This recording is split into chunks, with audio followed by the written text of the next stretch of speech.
Steve Vilmetti. I am currently an independent consultant and also advising several technology companies. My background, I've spent 25 plus years in the supply chain and related functions. Hi everyone, Ryan Mascarenhas.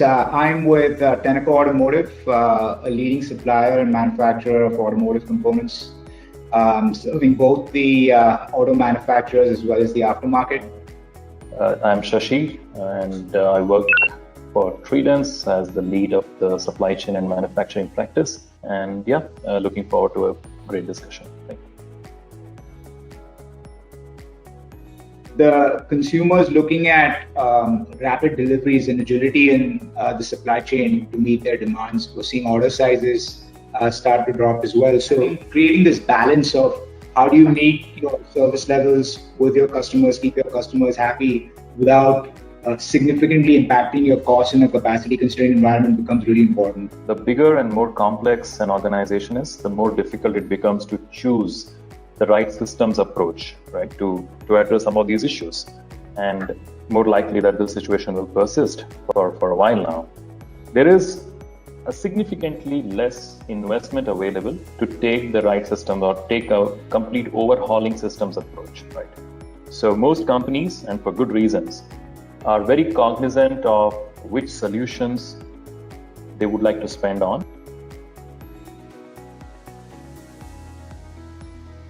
The great thing about transportation is you don't need to invest in new equipment to make it more efficient. It's the assets are already there. It's not a change in the process per se. I mean, you're still going from point A to point B, but maybe there's a different route to get there, or maybe you can go less frequently and still keep people happy and save money. Often what gets missed out is we lose track of the big things and go after mechanisms and procedures and processes that may not end up giving any value to the stakeholders. And that probably creates a repeat frustration in the cycle and, brings down innovation, brings down enhancements, bring down the quality of the processes.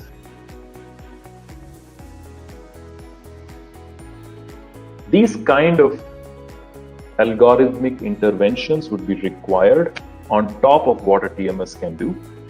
And that's what brings us to the heart of what we call the smart transportation planning.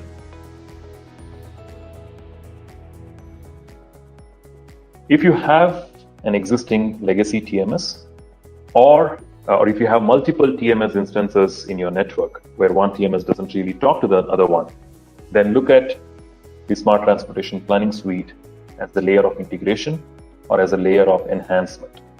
And finally, if you have the best-in-class transportation solution already, then look at STPS as a way to audit on what your TMS is doing and corroborate whether the TMS is providing all the best benefits that it was supposed to provide, or is there a gap.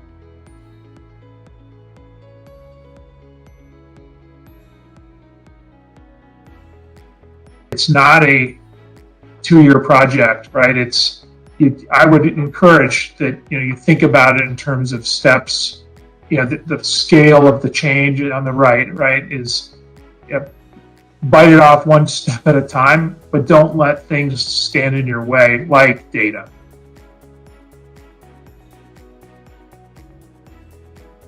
The savings are effectively a measure of what are you shipping, right? The mix of what you're shipping, what your maturity is of transportation, what the maturity of your tools are. You can see a broad range. You can see 5 to 15% on average. In some cases, you may see as much as 30 to 40%, right? You could save a lot of time, right? If you're constantly dealing with service issues, you could save money, and it may vary. I think part of what this kind of approach would give you is there may be lanes or areas where you could save 20, 30, 40% or even more. Transportation right now is the place in my mind where the opportunities exist and the value only gets better. My experience from a solution implementation perspective is each of those enhancements we spoke about earlier could easily give you 1% improvement, and when cumulated, the overall transportation cost reduction could be as low as 5% to as high as 15%. That has been the best I've seen. But even at a 10% transportation cost reduction, we're probably talking about $150 to $200 million in some cases, if it's a large company, right? So that's a huge reduction. So even a single percentage reduction could run into several millions. I think that's kind of brings back to Steve's point that this then becomes self-funded ventures. You don't really have to look at investing much ahead of time.